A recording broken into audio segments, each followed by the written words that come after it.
ஆண்டாள் திருவடிகளே சரணம்.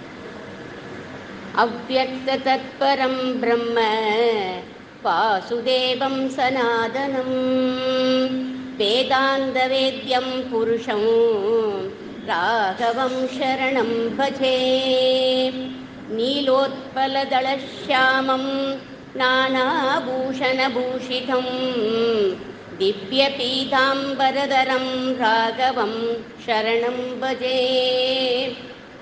கறவைகள் பின் சென்று காணம் சேர்ந்துண்போம் அறிவொன்னும் இல்லாத ஆய்குலத்து உந்தன்னை பிறவிப் பெருந்தனை புண்ணியம் யாமுடையோம் குறைவொன்னும் இல்லாத கோவிந்தா உந்தன்னோடு உறவேல் நமக்கு இங்கு ஒழிக்க ஒழியாது அறியாத பிள்ளைகளோம் அன்பினால் உந்தன்னை சிறுபேர் அழைத்தனவும் சீறி அருளாதே இறைவா நீ தாராய் பறை. ஆஸ்திக அன்பர் சபைக்கு அடியேனுடைய பணிவான நமஸ்காரம். ஸ்ரீயப்பதியான எம்பெருமானின் பரம அனுகிரக விசேஷத்தினால அடியேன் இந்த மயிலை வைதீக மகாஜன சபால குறை ஒன்றும் இல்லாத கோவிந்தா அப்படிங்கிற தலைப்பில் அடியேனுடைய மந்த புத்திக்கு எட்டியவரை நமது முன்னோர்கள் மொழிந்ததை மொழி தப்பாமல் உங்களோடு பகிர்ந்து கொள்ள ஆசை. ஏதாவது குற்றம் குறை இருந்தால் க்ஷமிக்க பிரார்த்திக்கிறேன். பிரம்மசூத்திரம்னு உபனிஷத்தில் இருக்கக்கூடிய வார்த்தையை எடுத்து கோர்த்து ரசனம் பண்ணினார் பாதராயணர். யார் பாதராயணர்? வேதவியாசர். அதில் ஒரு சூத்திரம், அந்த சூத்திரத்தில் ஒரு அதிகரணத்துக்கு உபயலிங்காதிகாரம் அப்படின்னு பேர். என்ன அர்த்தம்? லிங்கம் அப்படின்னா அடையாளம் அப்படின்னு அர்த்தம். ஆகமத்தில் சிவபெருமானுக்கு ஒரு அடையாளம் உண்டு, ஒரு உருவம் உண்டு. என்ன உருவம் அப்படின்னா ஆவுடையார மேலே லிங்கம் பிரதிஷ்டை பண்ணியிருப்பா. இது சிவபெருமானுக்கு உள்ள அடையாளம். பரபிரம்மத்துக்கு என்ன அடையாளம் அப்படின்னு கேட்டால் பரபிரம்மத்துக்கு அடையாளம் உபயலிங்கம் அப்படிங்கிற அடையாளம். உபயம் அப்படின்னா ரெண்டுன்னு அர்த்தம். பரபிரம்மத்துக்கு ரெண்டு அடையாளம் உண்டு. என்ன ரெண்டு அடையாளம்? முதல் அடையாளம் அனந்த கல்யாண குணாத்மகன் அப்படிங்கிற அடையாளம். என்ன அர்த்தம் இதுக்கு அப்படின்னா எல்லா குணங்களும் பூரணமாக உள்ளவன் அந்த பரபிரம்மம் அப்படின்னு அர்த்தம். இரண்டாவது அடையாளம் என்ன அப்படின்னா அகிலகேய பிரத்யநீகன் அப்படிங்கிற அடையாளம். இதுக்கு என்ன அர்த்தம்? குற்றம் குறை இல்லாதவன், எந்த தோஷமும் அற்றவன் அப்படின்னு அர்த்தம். அப்போ உபயலிங்கம் அப்படின்னாக்க பரபிரம்மத்துக்கு ரெண்டு அடையாளம். ஒன்று கல்யாண குணம் உள்ளவன், எல்லா கல்யாண குணங்களும் நிரம்பியவன், குற்றமற்றவன் அப்படின்னு அர்த்தம். இந்த இரண்டு அடையாளங்களையும் நம்ம ஆண்டாள் திருப்பாவையில் ஒரே ஒரு வார்த்தையில் சொல்லிட்டான். என்ன வார்த்தை? குறை ஒன்றும் இல்லாத கோவிந்தா அப்படின்னு சொல்லிட்டான். குறை அப்படிங்கிற இந்த சப்தத்துக்கு சில சமயத்தில் நம்ம வேறு விதமாக சொல்லுவோம் இல்லையா? யாரோடையாவது பேசின்னு இருப்போம், ஒருத்தரை பார்த்து சார் நீங்கள் குறைப்பட்டுக்கிறீங்களா அப்படின்னு கேட்பேன். அப்போது அவர் வருத்தப்பட்டுக்கிறான்னு தானே அர்த்தம் குறை அப்படின்னா. குறைங்கிற வார்த்தைக்கு வருத்தம் அப்படின்னு நம்ம வச்சுட்டோம்னா குறை ஒன்றும் இல்லாத கோவிந்தா அப்படின்னா கோவிந்தனுக்கு, கோவிந்தன் யாரு? அந்த கிருஷ்ணன். அந்த கிருஷ்ணருக்கு வருத்தமே இல்லை, அவருக்கு குறையே இல்லை அப்படின்னு அர்த்தமாயிடுறது. அப்போ அவருக்கு வருத்தம் இல்லைன்னா யாருக்கு வருத்தம்? பரபிரம்மத்தை பற்றி தான் பேசின்னு இருக்கோம். அப்போ யாருக்கு வருத்தம் அப்படின்னா பிரபு ராமச்சந்திரமூர்த்திக்கு வருத்தம் இருந்தது அப்படிங்கிற ஒரு ஹிடன் மெசேஜ் இந்த இடத்துல கிடைக்கிறது நமக்கு. ராமருக்கு என்ன குறை, எப்போ அவர் வருத்தப்பட்டார், அதை பார்ப்பதற்கு முன்னாடி கோவிந்தா அப்படின்னா என்ன அர்த்தம் அப்படின்னு பார்க்கலாம். கோவிந்த சப்தத்துக்கு என்ன அர்த்தம்னா குவாம் இந்திரக கோவிந்தக, பசுக்களினுடைய கூட்டத்துக்கு தலைவன் கோவிந்தன் அப்படின்னு அர்த்தம். பொதுவாக கண்ணன் கோவிந்தன், அவனை தான் கண்ணன்னு சொல்லுவோம். ஆனிரை மேய்த்தவன் அப்படின்னு சொல்லுவாள். அதனால்தான் அவனுக்கு கோவிந்தன்னே பேர். ஆனிரை மேய்த்த கோவிந்தனை புகழ்ந்து பாடுறார் யாரு? நம்ம பெரியாழ்வார், ஆண்டாளுடைய அப்பா பெரியாழ்வார் புகழ்ந்து பாடுறார் ஒரு பாசுரத்தில். மாயச்சகடம் உதைத்து மருது இருத்து ஆயர்கள் ஓடு போய் ஆனிரை காத்து அணி பேயின் குழல் ஊதி வித்தகனாய் நின்ற ஆயர்கள் ஏற்றினை பாடிப்பெற ஆனிரை மேய்த்தானை பாடிப்பெற அப்படின்னு அவர் பாடுறார். ஆனிரை மேய்த்தவனை பாடுங்கோ அப்படிங்கிறார் அவர். கிருஷ்ணரை கோவிந்தா அப்படின்னு சொல்லிட்டோம். இப்போ அவருக்கு குறையே இல்லைன்னு சொல்லிட்டோம். ராமருக்கு என்ன குறை அப்படின்னு பார்க்கலாம். தசரதர் உத்தரகாமேஷ்டி யாகம் பண்ணினர். ரொம்ப வருஷம் கழிச்சு தான் அவருக்கு ராமரை பிறந்தார். இவ்வளவு வருஷம் கழிச்சு பிறந்த குழந்தைக்கு மகாராணி கௌசல்யா தேவி ஏதாவது தாலாட்டு பாடியிருக்கணும் இல்லையா? அவ தாலாட்டே பாடல். ஏன் அப்படின்னா அவுட் சோர்ஸ் பண்ணிட்டான் தாலாட்டை. யாருக்கு அப்படின்னாக்க குலசேகர ஆழ்வாருக்கு அவுட் சோர்ஸ் பண்ணிட்டான். குலசேகர ஆழ்வாருடைய திருநட்சத்திரம் இன்னைக்கு தான் நடந்துட்டு இருக்கு. இன்னைக்கு அவருடைய திருநட்சத்திரம் அவருக்கு அவுட் சோர்ஸ் பண்ணிட்டாங்க. ஏன்னா ஒரு மகாராணி அப்படின்னா நிறைய செடிமார்கள்லாம் இருப்பா இல்லையா? அவள்லாம் எல்லா காரியமும் பார்ப்பா. இவ மகாராணியாக தான் இருப்பா. அது வருத்தமா ராமருக்கு. அவுட் சோர்ஸ் பண்ணினாலே அவர் எப்படி பாடினார் அப்படின்னா, மண்ணு புகழ் கோசலைதன் மணி பயிறு வாய்த்தவனே தென்னிலங்கை கோன் முடிகள் சிந்து வித்தாய் செம்பன் சே கண்ணி நன்மா மதில் பூடை சூழ் கனபுர தென்கருமணியே என்னுடைய இன்னமுதே ராகவனே தலேலோ. இவ்வளவு அழகா ராகவனே தாலேலோ அப்படின்னு பாடிட்டறவர். இவ்வளவு வருஷம் கழிச்சு நான் பிறந்திருக்கேனே, எங்க அம்மா கௌசல்யா தேவி எனக்கு தாலாட்டு பாடலையேங்கிற வருத்தம் இருந்துதான் ராமர். அதுக்கப்புறம் இன்னொரு வருத்தம் ராமருக்கு என்ன அப்படின்னா, காட்டுக்கு கிளம்புற போது கௌசல்யா தேவி தடுத்தார். அப்பா நீ காட்டுக்கெல்லாம் போகக்கூடாது, இங்கேயே தான் இருக்கணும். தாய் சொல்ல நீ தட்டக்கூடாது, இங்கேயே இரு. அப்பா சொல்லலாம் கேட்க வேண்டாம். என்னதான் ராஜ்ய சபையில் அவ சொல்லியிருந்தா கூட தாய் சொல்ல நீ தட்டாம இங்கேயே இருக்கணும். அப்படி நீ போறதா இருந்தா உன்னோட நானும் வரேன் காட்டுக்கு அப்படின்னா, அப்போ அம்மா முடியாதுமா, நீங்க இங்கேயே இருங்கோ, நான் பித்ருவாக்கிய பரிபாலனம் பண்ணணும், அதனால நான் காட்டுக்கு போறேன்னு போயிட்ட பிரபு ராமச்சந்திரமூர்த்தி. அதனால போற போது லக்ஷ்மணர்கிட்ட சொல்லிகிட்டே போறாரா, ரொம்ப வருத்தமா இருக்குடா லக்ஷ்மணா, எனக்கு அம்மா சொல்ல நான் தட்டிட்டேனே, அம்மா சொல்ல மீறிட்டேனே, அது ரொம்ப வருத்தமா இருக்குன்னு நினைச்சுட்டாராம். இந்த ரெண்டு குறையும் இருந்துதான் ராமாவதாரத்துல. அந்த அவதார குறைய யார் தீர்த்து வச்சா அப்படின்னா நம்ம கோவிந்தன் தீர்த்து வச்சான். எப்படி தீர்த்து வச்சான் அப்படின்னா, ஒரு அம்மாக்கு ரெண்டு அம்மாவா பிறக்கிற போதே கிருஷ்ணர் என்ன பண்ணிட்டார், அழகா பேக்கப்போட பிறந்துட்டார். ஒரு அம்மா ஒருத்தி மகனாய் பிறந்து ஒருத்தி மகனாய் வளர்ந்து அப்படிங்கிறார் நம்ம ஆண்டாள். சிறையில தேவகி வசுதேவருக்கு தம் அத்புதம் பாலகம் அம்புஜேக்ஷணம் சங்ககதாயுதாயுதம், அற்புத பாலகனா பிறந்துட்ட.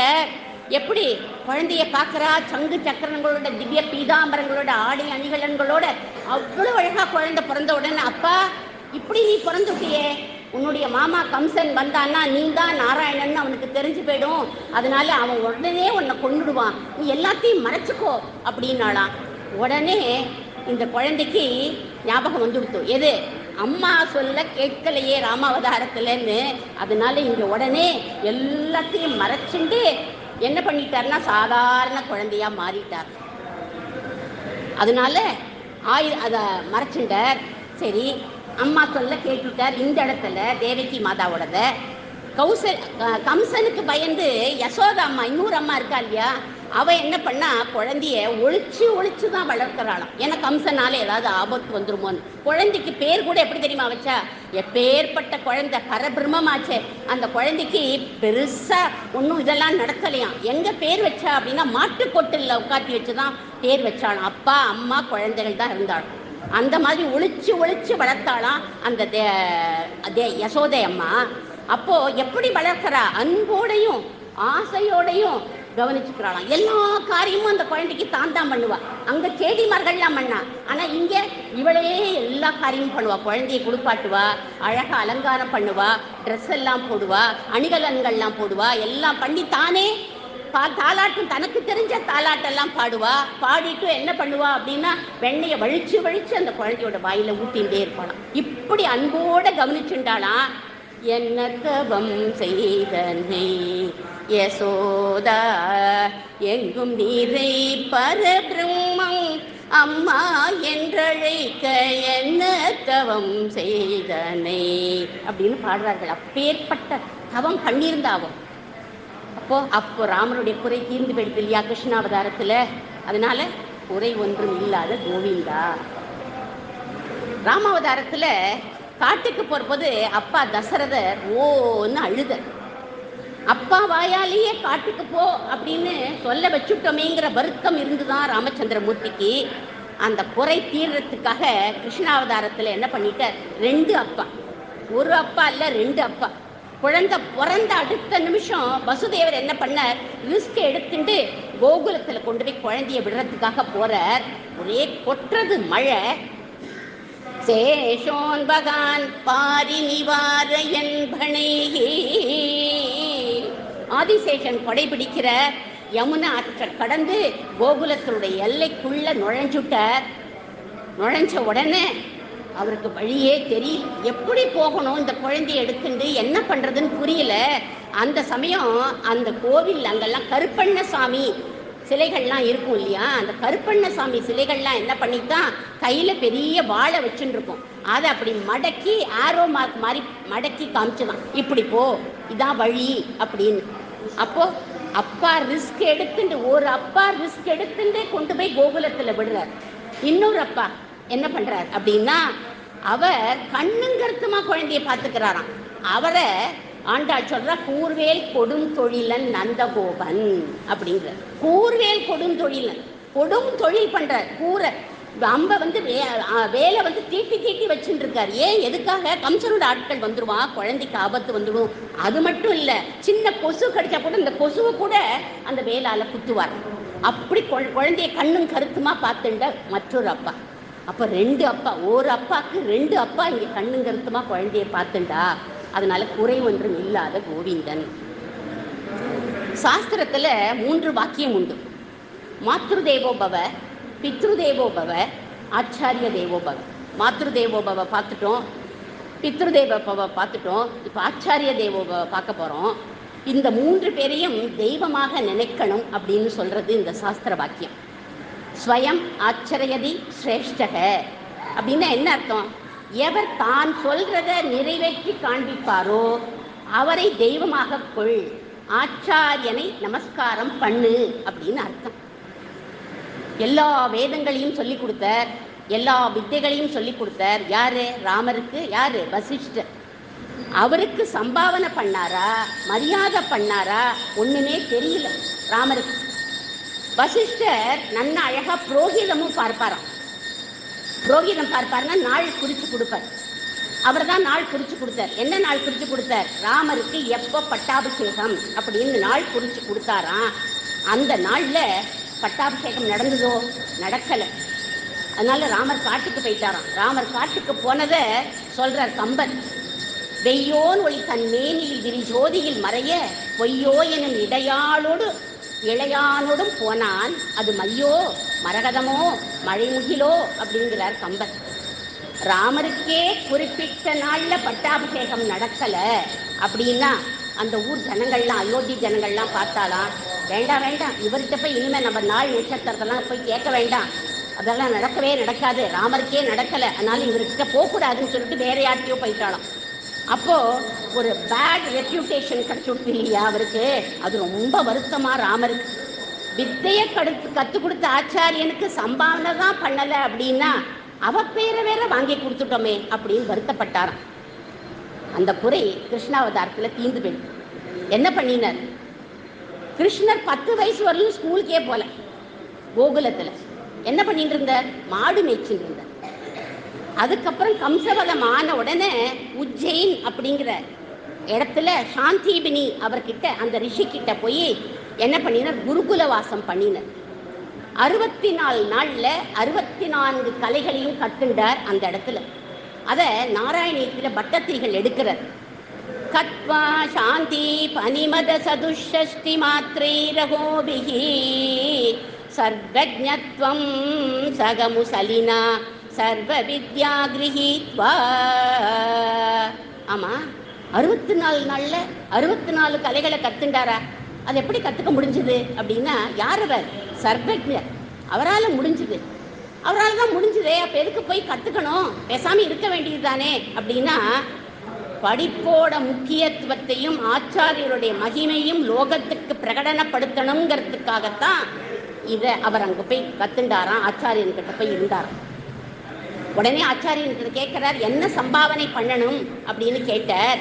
அதுக்கு அவர் சொன்னார், எனக்கு ஒன்றும் வேண்டாம், குரு மாதா கிட்ட போய் கேளு அப்படின்னு விட்டார். குரு பத்தினி கிட்ட வந்து கேட்குறார். கேட்ட உடனே அவ சொல்கிறா, என்னுடைய 12 வயசு புத்திரன் பிரபாச கஷேத்திரத்தில் தொலைஞ்சு போயிட்டான், அதனால அவனை கண்டுபிடிச்சு கொடு அப்படின்னு சொன்னான்.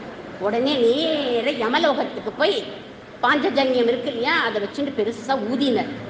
யம தர்மராஜா பார்த்தான், அவனவன் தெருவில் தான் சங்கு ஊதிட்டு போவான், யமலோகத்துக்கே வந்து யாரோ ஒருத்தன் ஊதானே, யாரா அவன் வந்து பார்த்த உடனே பார்த்தா கிருஷ்ணன். உடனே கையை பௌபியமாக கட்டிந்து என்ன வேணும் அப்படின்னு கேட்ட உடனே குரு புத்திரனை எனக்கு கொடுன்னு கேட்டு வாங்கிட்டு வந்து குரு புத்திரனை கொண்டு வந்து தட்சணையாக சமர்ப்பிச்சுட்டார். அப்போ குரு வசிஷ்டரோட பெருமையை பிரகாசப்படுத்தலையேங்கிற வருத்தத்தை கிருஷ்ணாவதாரத்தில் கோவிந்தன் தீர்த்து வச்சுட்டான். அதனால குறை ஒன்றும் இல்லாத கோவிந்தன். ராமர் அவதாரம் பண்ணுறதுக்கு முன்னாடி தசரதற்கும் கௌசல்யா மாதாவுக்கும் ஒரு பெண் குழந்தை பிறந்தா. உங்களுக்குலாம் தெரியுமோ? தெரியாது, யாருக்குமே தெரியாது. அவள் பேர் என்ன தெரியுமா? சாந்தா அப்படின்னு பேர் இருக்கு. வால்மீகி எழுதி சொல்லியிருக்கார், சாந்தான்னு பேர். அவளை என்ன பண்ணினார்? தன்னோட சிநேகிதர் ரோமபாதர் அப்படிங்கிறவருக்கு தத்து கொடுத்துட்டார். ஏன்னா அந்த ரோமபாதருக்கு குழந்தையே இல்லை, ரொம்ப வயசாயிடுச்சு. அதனால அவர் சொன்ன, தசரதா நீ எங்கே தானே இருக்க, அந்த குழந்தைய எனக்கு கொடுத்துரும், நான் வளர்க்கிறேன் அப்படின்ட்டார். இவரும் பார்த்தார், நமக்கு அப்புறமா இப்போ தானே எங்கே இருக்கும், அப்புறமா குழந்தை பிறக்கும். அப்புறம் குழந்தை பிறக்கலை, மறுபடியும் யாகமெல்லாம் மன்னர். அதனால அந்த குழந்தைய தத்து கொடுத்துட்டார் அந்த சாந்தாவை. அந்த ராஜா என்ன பண்ணின, அந்த ராஜாவோட காலத்தில், ரோமபாதர் காலத்தில் அந்த தேசத்தில் அவர் எங்கே இருந்தார்னா, அங்க தேச ராஜா, பெங்கால் பங்களாதேஷ்னு சொல்கிறோமே அந்த இடத்துல இருந்தார் அவர். அங்கே மழையே இல்லை, அதனால ஒரே வறட்சியாக இருந்தது. உடனே அங்கே இருக்கிறவாள்லாம் சொன்னால், நைஷ்டிக பிரம்மச்சாரி வந்து அவருடைய பாதம் பட்டுதுன்னா மழை நன்னா பெய்யும் அப்படின்னா. உடனே அவள் போய் அழைச்சிட்டு வந்தால் ஒரு நைஷ்டிக பிரம்மச்சாரி. யார் அப்படின்னா ரிஷியஸ்ருங்கர் அப்படிங்கிறவரை, ஒரு ரிஷி. அவர் எங்கே இருந்தார் அப்படின்னா ஸ்ருங்ககிரி அப்படிங்கிற மலையில தான் தபஸ் பண்ணிட்டு இருந்தார். அவரால் தான் அந்த மலைக்கே ஸ்ருங்ககிரி அப்படின்னு பேர். ஸ்ருங்ககிரின்னு சொல்லி கடைசியில் அது என்னவா மாறிடுச்சுன்னா ஸ்ருங்கேரி அப்படின்னு ஆயிடுச்சு. அந்த ஸ்ருங்கம்னா என்ன அர்த்தம் அப்படின்னா சின்னதாக கொம்புன்னு அர்த்தம். சின்ன கொம்பு ஒன்று, இந்த குழந்தை பிறக்கிற போதே முன்னன் தலையில் சின்னதாக கொம்பு இருக்குமா, அதனால இவருக்கு ரிஷியஸ்ருங்கர்னு பேர். இவரை போய் அழைச்சிட்டு வந்தா, இவருடைய பாதம் பட்ட உடனே ரோமபாதருடைய நாட்டில் நல்ல மழை பெஞ்சுடுத்து, நல்ல செழிப்பு ஏற்பட்டது. இவருக்கும் தன் பெண் சாந்தாவை என்ன பண்ணிட்டார், சந்தோஷப்பட்டு கல்யாணம் பண்ணி கொடுத்துட்டார். அப்போது இவா 2 பேரும் கல்யாணம் பண்ணி கொடுத்துட்டார். அவள் இருந்துருக்கா. ரொம்ப நாளைக்கு குழந்தையே இல்லை தசரதருக்கு. அப்போ அவர் என்ன பண்ணார், புத்திரகாமேஷ்டி யாகம் பண்ணார் இல்லையா. யாரை கூப்பிட்டு பண்ணார் அப்படின்னா இந்த ரிஷியசிங்கரையும் சாந்தாவையும் கூப்பிட்டு தான் அவர் யாகம் பண்ணினாராம். அப்போ ஒரிஜினலாக என்ன வேணும், இந்த ரிஷியசிங்கரும் இந்த சாந்தாவும் பொண்ணு மாப்பிள்ளை வேணும் இல்லையா. ஆனால் வால்மீகி ஒரு இடத்துல கூட ராமாயணத்தில் ராமர் தன்னுடைய அக்காவை பார்த்தார், அவளுக்கு மரியாதை பண்ணார்னு ஒரு இடத்துல கூட ஒரு ஸ்லோகம் கூட இல்லை. அது வருத்தமா ராமருக்கு. அதனால என்ன பண்ணினார், அந்த வருத்தம் தீர்றதுக்காக என்ன பண்ணினார் தசரதர். அந்த வருத்தம் தீர என்ன பண்ணினார், கிருஷ்ணாவதாரத்துல தான் அவதாரம் பண்ற போதே யோகமாயா அப்படிங்கிறவளை கூப்பிட்டு நீ போய் யசோதையுடைய பொண்ணா பொற அப்படின்னு. இவர் அஷ்டமியில பிறந்த, அந்த யோகமாயா நவமியில பிறந்தார். பாவத்துல 2 பேரும் அண்ணனும் தங்கையும் இல்லையா. அந்த அம்பாள், அவதான் அம்பாள், அவளை கூப்பிட்டு இவள் தான் கிருஷ்ணரை காப்பாற்றி கொடுத்தா. அதனால அவள்கிட்ட முன்னாடியே அனுப்புற போதே சொல்லிட்டாராம். என்ன சொன்னார் அப்படின்னா, பாகவதத்தில் இந்த ஸ்லோகம் இருக்கு. துர்கேதி பத்ரகாளீதி விஜயா வைஷ்ணவி கூதா சண்டிகா நாராயணி சாரதே அம்பிகே இப்படின்னு பல பெயர்கள் வச்சு உன்னை அழைப்பா. எல்லாரும் ஒவ்வொரு ஊர்லயும் உன்னை எல்லை தெய்வமா கொண்டாடுவா, உன்னை காவல் தெய்வமா கொண்டாடுவா அப்படின்னு சொல்லிட்டார் கிருஷ்ண பரமாத்மா. அப்போ வழிபடுவான்னு சொன்ன உடனே ராமாவதாரத்துல சாந்தாவை கொண்டாடல, இங்க கிருஷ்ணாவதாரத்துல அந்த குறை தீர்ந்து பெடுத்து குறை ஒன்றும் இல்லாத கோவிந்தன். ராமருக்கு பாட்டு பாடணும்னு ரொம்ப ஆசை, ஏதாவது இன்ஸ்ட்ருமெண்ட் கூட வாசிக்கணும்னு ரொம்ப ஆசையா. அந்த காலத்துல பாட்டு பாடினா இன்ஸ்ட்ருமெண்ட் கூட வாசிக்கிறா இல்லையா, அது பண்ணணும்னு ஆசையா. அந்த குறை கிருஷ்ணாவதாரத்துல தீர்ந்து பெடு. எப்படி, குழலூதி மனம் எல்லாம் கொள்ளை கொண்ட பின்னம் குறை ஏதும் நமக்கேதடி அப்படின்னு வேணுகோபாலனா இருக்கானா கண்ணன். அதே மாதிரி ராமருக்கு டான்ஸ் ஆடணும்னு ரொம்ப ஆசை. அந்த ஆசை அவருக்கு நிறைவேறவே இல்லை. ராமர் ரொம்ப ஹேண்ட்ஸமாக இருப்பார், ஆனால் நல்ல ஹைட்டு. அவ்வளோ ஹைட் இருந்ததுன்னா டான்ஸ் எல்லாம் ஆட முடியாது இல்லையா. டான்ஸுக்கு அப்படின்னு என்ன இருக்கணும், ஒரு ஸ்ட்ரக்சர் இருக்கணும் இல்லையா. அந்த ஸ்ட்ரக்சர் அவர்கிட்ட இல்லை. அப்புறம் ராமர் ரொம்ப ஷை டைப்பு. ராமர் தான் ஷை டைப்புன்னு இல்லை, சீதா பிராட்டியும் ஷை தான். அவள்லாம் டான்ஸ் ஆடினான்னு எங்கேயாவது இருக்கோ, இல்லவே இல்லை. கிருஷ்ணருக்கு டான்ஸ் ஆடணும்னு ஆசை, ஷையெல்லாம் கிடையாது. ஆனால் அவருடைய பாடி ஸ்ட்ரக்சர் இடம் கொடுக்கல. ஏன், குண்டா கொழுக்கு முழுக்குன்னு இருப்பார். அதுவும் அந்த ஸ்ட்ரக்சர் இருந்தாலும் டான்ஸ் ஆட முடியாது. ஆனாலும் அவர் ஆடிட்டார். அவருக்கு ஒரு ஆப்பர்ச்சுனிட்டி கிடைச்சிடுச்சு. எப்போ அப்படின்னா, காளிங்கன் மேலே பாம்போட தலை மேலே நின்றுண்டு அதோட வாலை பிடிச்சுண்டு ஆடுறார் அப்படின்னு பட்டத்திரிகளும் எடுக்கிறார். அதபாரிணி கோரதரம் பணினம் அப்படின்னு அவர் எடுக்கிறார். ஆனால் நம்ம கிருஷ்ண பிரேமி மகராஜ் ஒரு ஸ்லோகம் பாடியிருக்கார். அதை எப்படின்னா, திமி திமி திமி மிதி பதகிருத நடனக தக தக தக தக மணிகண நிசரக ஜய ஜய ரவயுத சுரகண வினுதக பணிபர சிரசி நடதி பதுபதிஹி அப்படின்னு கிருஷ்ணபிரேமி மகராஜ் இந்த மாதிரி அவன் நடனம் ஆடினான் அப்படின்னு எடுத்திருக்காரு. பார்வதி தேவி என்ன பண்ணினா, பரமசிவனை கூட்டுன்னு வந்துட்டானா இந்த நடனத்துக்கு. ஆடலை காணத்தில்லை அம்பல தீரைவனும் தன்னாடலை விட்டு இங்கு கோகுலம் வந்தான். அங்கேருந்து வந்த பரமசிவன், ஏன் பார்வதி இதுல என்ன ஸ்பெஷாலிட்டின்னு என்ன இங்க கூட்டுன்னு வந்து நிக்க வச்சிருக்க? நான் ரொம்ப நன்னா நடராஜரா தில்லையில் ஆடின்னு இருக்கேனே, இவன் என்ன ஆடுறான்னு கூட்டுன்னு வந்திருக்க அப்படின்னா, அதுக்கு பார்வதி சொல்றாளா, நீங்க ஆடினா நீங்க மட்டும்தான் ஆடுவேள், ஸ்டேஜ் ஆடாது. ஆனா இங்க எங்க அண்ணா ஆடினா அவரும் ஆடுறார், ஸ்டேஜும் ஆடுறது பாருங்கோ, அதுதான் ஸ்பெஷல் அப்படின்னாலும். அப்போ ராமருடைய குறை தீர்ந்து பெடுத்து குறை ஒன்றும் இல்லாத கோவிந்தன்.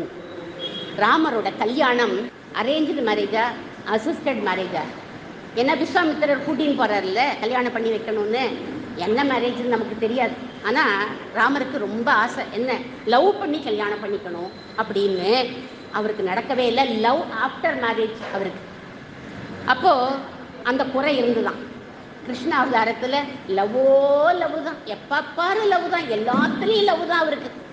பிருந்தாவனமும் நந்தகுமாரனும் யாவருக்கும் பொது செல்வமன்றோ, ஏனோ ராதா இந்த பொறாமை யார்தான் அழகால் மயங்காதவரோ, புல்லாங்குழல் இசை இனிமையினாலே உள்ளமெகில் என துள்ளாத ராகத்திலே அனுராகமேதினார் ஜகமே ஊஞ்சலில் ஆடாத. இந்த பாட்டு எவ்வளோ அழகா, அந்த காலத்து பாட்டு. அதை நம்ம அழகா எடுத்து பாடுற மாதிரி இருக்கு. இந்த காலத்துலயும் பாட்டெல்லாம் எழுதுறாள். என்ன எப்படி இருக்கு அந்த பாட்டெல்லாம், பாட முடியறதா?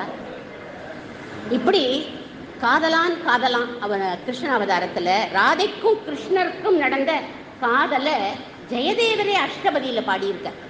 ராதை கோபிச்சுப்பா, கண்ணன் அவளை போய் சமாதானப்படுத்துறது ஒரு தனி அனுபவம் அஷ்டபதியில். ஒரு அஷ்டபதியில அவளை எப்படி சமாதானப்படுத்துறாருன்னு ஜெயதேவர் எழுதியிருக்க. ஸ்மர கரள கண்டனோ மம சிரசி மண்டனோ தேகி பத பல்லவம் உதாரம் பிரியே சாருசீலே பிரியே சாருசீலே. பிரியே, ராதையை அழைக்கிற. பிரியே, ஏமா கோச்சுக்கிற? உன்னுடைய திருவடியை தூக்கி ஸ்மரகரள கண்டனம் தூக்கி என்னுடைய சிரசில் வெய்யுமா அப்படின்னு அஷ்டபதியில ஜெயதேவர் எழுதியிருக்கார். அதை அப்ரூவ் பண்ணியிருக்கார் பரமாத்மா பூரி ஜெகநாத பெருமாள். அப்போ இது அஷ்டபதிக்கே உண்டான ஸ்பெஷாலிட்டி. அப்போ குறை ஒன்றும் இல்லாத கோவிந்தன் தானே இவன். அடுத்ததா ராமருக்கு பட்டாபிஷேகம் நடக்கிறது. அப்போ 33 தேவர்களும் பிரம்மா உள்பட அத்தானா பேரும் வந்துட்டா ராம பட்டாபிஷேகத்துக்கு. ஒருத்தர் மட்டும் வரல. யாரு அப்படின்னா இந்திரன். அவன் வரல. வராம உட்காண்ட இடத்துலேருந்தே கிஃப்டை பார்சல் பண்ணி அனுப்பிச்சுட்டான். என்ன கிஃப்ட் அனுப்பினா ஒரு முத்து மாலையை அனுப்பிட்டான். அந்த முத்து மாலையை சீதா பிராட்டிக்கு கொடுத்தார். சீதா பிராட்டி அதை கொண்டு போய் நாடு புகழும் பரிசு வேணும்னு கேட்டாராம் ஆஞ்சநேயர். அதனால ஹனுமானுக்கு கொடுத்துட்டார். அப்போ அவருக்கு அது வருத்தமா, எல்லாரும் வந்தா இவன் மட்டும் வரல, இவன் பொருட்டு தானே நம்ம இந்த அவதாரமே பண்ணினோம், அப்போ இவன் வரல பத்தியா அப்படின்னு ஒரு குறை இருந்துதான் ராமருக்கு. கிருஷ்ண அவதாரத்துல எடுத்த உடனே அந்த குறையை தீர்த்துட்டார். எப்போ அப்படின்னாக்க அவனோட கர்ப்பத்தை ஏன்னா அவன் கர்ப்பம் பிடிச்சிருந்தான், அவனோட கர்ப்பத்தை அடக்கினாரான். எப்படி இந்திர பூஜை பண்ணுவா கோகுலத்தில் இருக்கிற கோபர்கள்லாம், ஏன்னா நல்லா மழை பெய்யணும் அப்படின்னு. அப்போ கிருஷ்ணர் தடுத்துட்டார். எதுக்கு மழை பெய்யணும்னு இந்திர தேவரையை கேட்கணும்?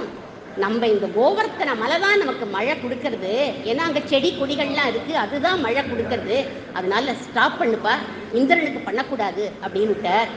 உடனே இந்திரனுக்கு கோவம் வந்துடுச்சு. 7 நாளைக்கு என்ன பண்ணினா கல் மாதிரி மழையை பொழிஞ்சுட்டான். அப்போ என்ன பண்ணினான் அவன்? கோவர்த்தனகிரிதாரி குன்றம் ஏந்தி குளிர் மழையை காத்தான் அப்படிங்கிறார் ஆழ்வார். கோகுலமே அழிஞ்சு போயிருக்கும், நம்ம 7 நாள் மழையை பொழிஞ்சுட்டோம் அப்படின்னு ரொம்ப கர்ப்பமா அங்கேருந்து பார்க்கறான் இந்திரன். ஒரு பாட்டிக்கு கூட ஜலதோஷம் பிடிக்கலாம். எல்லாரும் எப்படி இருந்தா? ரொம்ப சௌக்கியமா கண்ணன் 7 நாள் கோவர்த்தனகிரியை பிடிச்சுட்டு இருந்தா இல்லையா, அவனையே அனுபவிச்சுட்டு இருந்தாளாம் எல்லாரும். அப்படி அனுபவிச்சா அவனை எல்லாரும். அப்போ அத இந்திரன் அப்படி வெட்கி தலை குனிஞ்சு கண்ணன் கிட்ட மன்னிப்பு கேட்டானா. எப்படி மன்னிப்பு கேட்டான் அப்படின்னா, காமதேனுவை முன்னிட்டு மன்னிப்பு கேட்டானா. காமதேனு ஏன் முன்னிட்டு வரணும்னா, எப்போதுமே நம்ம பெருமாள் கிட்ட போகணும்னா ஒரு பாகவதர்களை முன்னிட்டு தான் போகணும். பாகவதர்களை முன்னிட்டு போனா பகவான் உடனே அருள்மழை பொழிஞ்சுடுவான் நமக்கு. அதனால காமதேனு ஒரு பாகவதன் மாதிரி. காமதேனு என்ன பேர் கொடுத்தான்னா, கோவிந்தாங்கிற பெயரே காமதேனு தான் கொடுத்தாள். அதனால அந்த காமதேனுடைய பாலை எடுத்து அந்த கோவர்த்தனகிரி மேல உட்காத்தி வச்சு கோவிந்த பட்டாபிஷேகம். எந்த இடத்துலையுமே கிருஷ்ண அவதாரத்துல பட்டாபிஷேகமே கிடையாது கிருஷ்ணருக்கு. ஆனா இந்த ஒரு இடத்துல மட்டும் கோவிந்த பட்டாபிஷேகம் பண்ணினா இந்திரன் கிருஷ்ணருக்கு. அப்ப ராம பட்டாபிஷேகத்துக்கு வராதவனை இங்க வரவழைச்சு பட்டாபிஷேகம் பண்ணிட்டார். அப்போ குறை ஒன்றும் இல்லாத கோவிந்தன். ராமருக்கு ரொம்ப ஆசை என்னன்னா, டிரைவ் பண்ணணும், சாரத்தியம் பண்ணணும் அப்படின்னு ரொம்ப ஆசை. அந்த ஆசை நிறைவேறல ராமாவதாரத்துல. ஏன்? காட்டுக்கு போற போது கூட சுமந்திரன் டிராப் பண்ணிட்டு தான் போனார். அதுக்கப்புறம் யுத்த கலத்தும் போது யுத்தத்துல ராவணன் பெரிய தேர்ல உட்காந்து தான் சண்டை போட்டான். இவர் பாவம் கீழே நின்று சண்டை போட்டு இருந்தார். அதை பார்த்தான் இந்திரன். பயந்துட்டு இங்கே பண்ணினா இல்லையா, அதனால அங்கே என்ன பண்ணிட்டான், உடனே பயந்து ஒரு தேரையும் அனுப்பி, மாதலிங்கிற தேரோட்டியும் அனுப்பி, இதில் ஏறிண்டு சண்டை போடுப்பா ராமான்னு சொல்லிட்டானான். அப்போது அவருக்கு டிரைவ் பண்ணுறதுக்கே சான்ஸ் கிடைக்கல. அந்த குறை தீர்ந்தது கிருஷ்ணாவதாரத்தில். என்ன பண்ணார், பார்த்தன் தன் தேர் முன் நின்றானே, சிற்றவமணியால் முடி துறந்தானே, திருவல்லிக்கேணி கண்டேனே அப்படிங்கிறார் ஆழ்வார். பார்த்தனுக்கு சாரதியாக வந்துட்டார். அங்கே ராமருக்கு இன்னொரு ரொம்ப ஆசை. என்ன ஆசை அப்படின்னா, தூது போகணும், மெசஞ்சராக போகணும்னு ரொம்ப ஆசையாம். அதுக்கு ஆப்பர்ச்சுனிட்டியே கிடைக்கல. ஏன்னா அங்கே ராமாவதாரத்தில் ஹனுமனை தூது அனுப்பிட்டார்.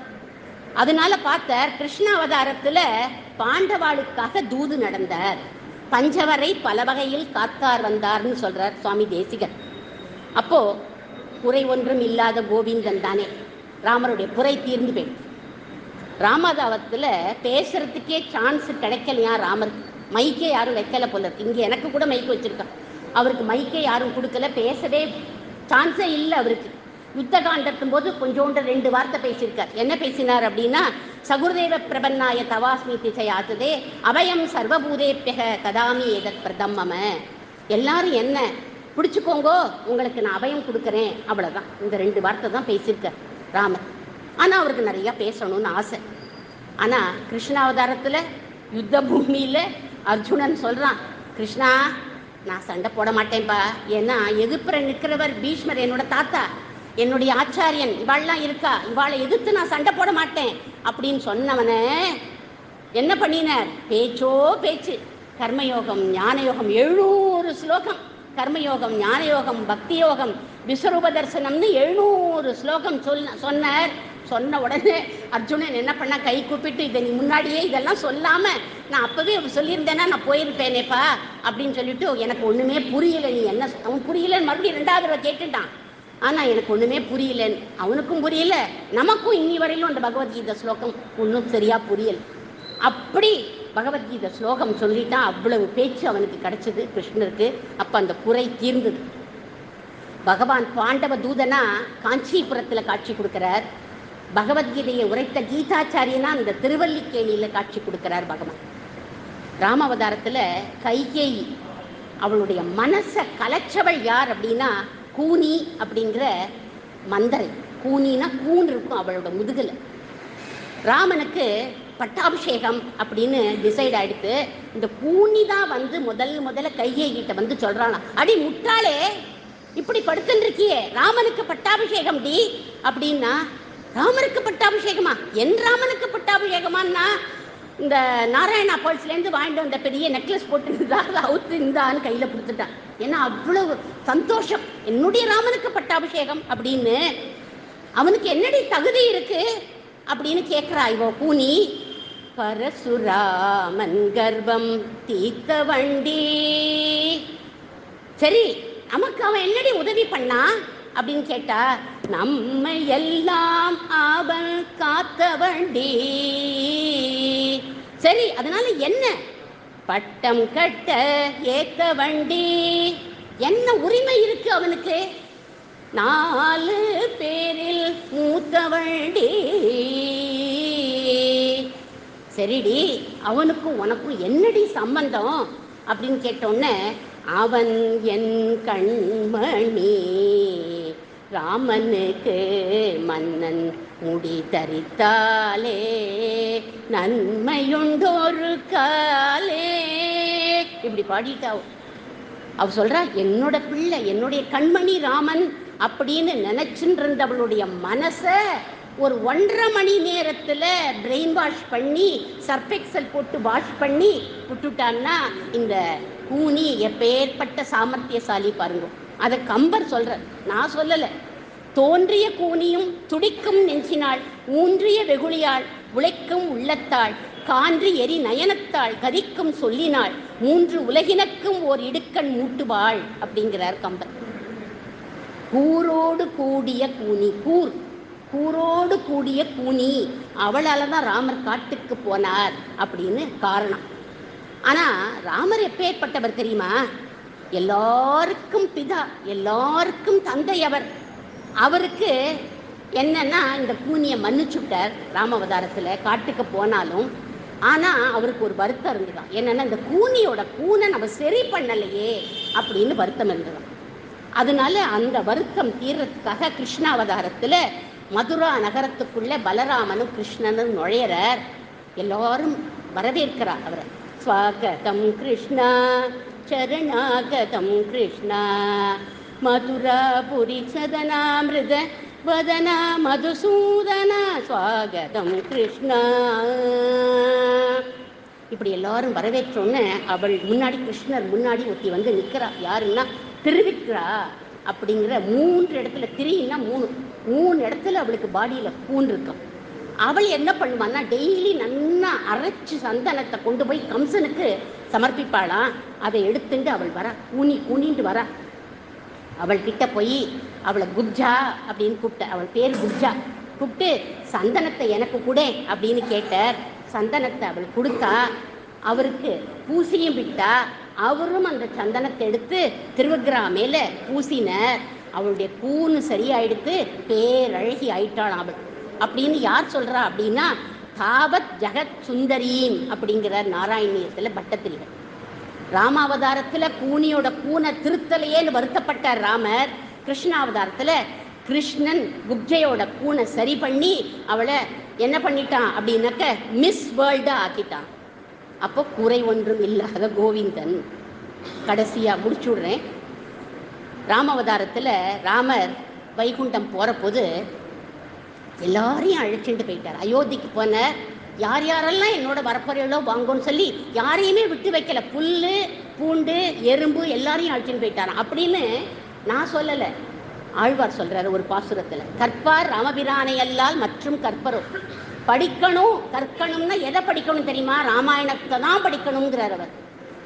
கற்பரோ புற்பா முதலா புல் எறும்பாதி ஒன்றின்றியே நற்பால் அயோத்தியில் வாழும் சராசரங்கள் முற்றவும் நற்பாலுக்கு உய்த்தனன் நான்முகனார் பெற்ற நாட்டுளே அப்படின்னு ஆழ்வார் பாடுறார். அப்படி போற போது வைகுண்டம் போன போது எல்லாரையும் அழைச்சின்னு போயிட்ட.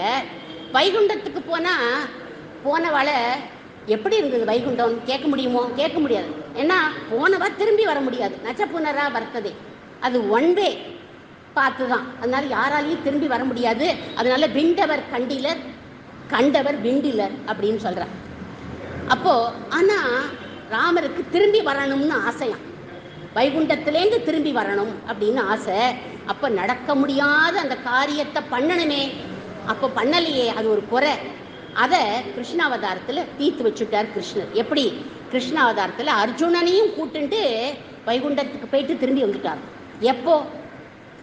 கிருஷ்ணரும் அர்ஜுனனும் துவாரகையில் இருக்கா.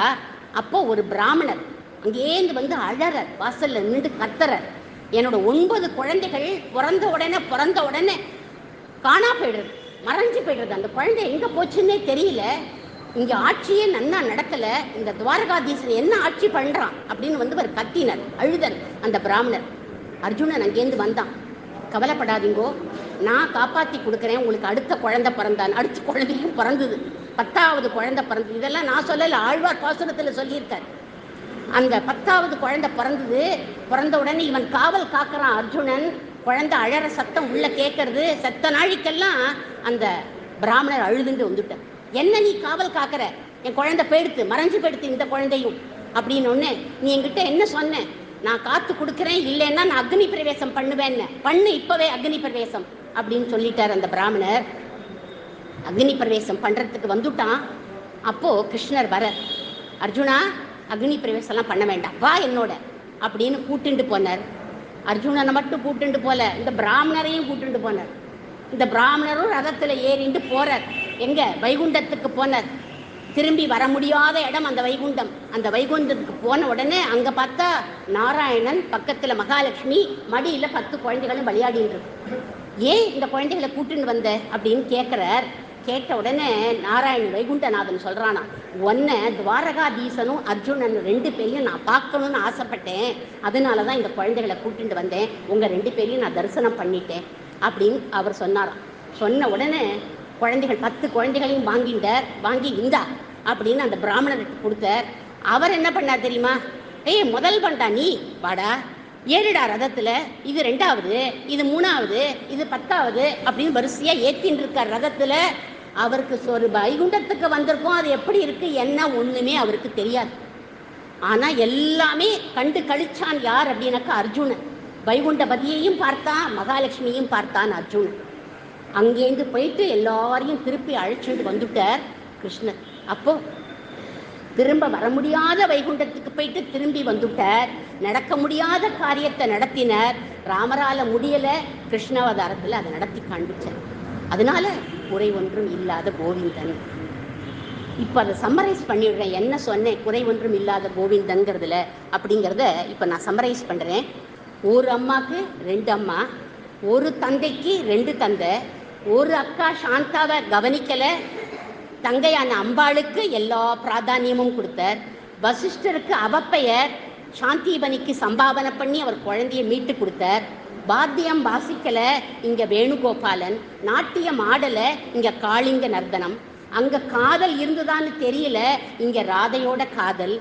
அங்கே தூது போக முடியல, இங்கே பாண்டவ தூதன். அங்கே சாரதியம் பண்ண முடியல, இங்கே பார்த்த சாரதி. அங்கே ஒரு ராமச்சரம ஸ்லோகம் தான், இங்கே 700 பகவத்கீதை ஸ்லோகம். அங்கே கூனியோட கூனை திருத்த முடியல, இங்கே கூனை திருத்தி அழகு பெட்டகமாக பண்ணிட்டான். அங்கே வைகுண்டம் போனால் திரும்ப வருதல் இல்லை, ஆனால் இங்கே வைகுண்டம் போயிட்டு திரும்பி வந்துட்டார். இத்தனை குறையும் ராமன்கிட்ட இருந்தது. அந்த குறையை தீர்த்து வைத்தான் கோவிந்தன். அதனால தான் நம்ம ஆண்டாள் ஒரே வரியில குறை ஒன்றும் இல்லாத கோவிந்தா அப்படின்னு பாடினான். இந்த ஒரு வாக்கியத்தை எடுத்து தான் நம்ம ராஜாஜி அவர்கள் பாடலாக பாடினார், சமர்ப்பிச்சார். அந்த குறை ஒன்றும் இல்லாத கோவிந்தன் நம்மையும் ரட்சிக்கட்டும் அப்படின்னு பிரார்த்தித்து அந்த பாடலோடு அடியேன் இன்று நிறைவு செய்கிறேன்.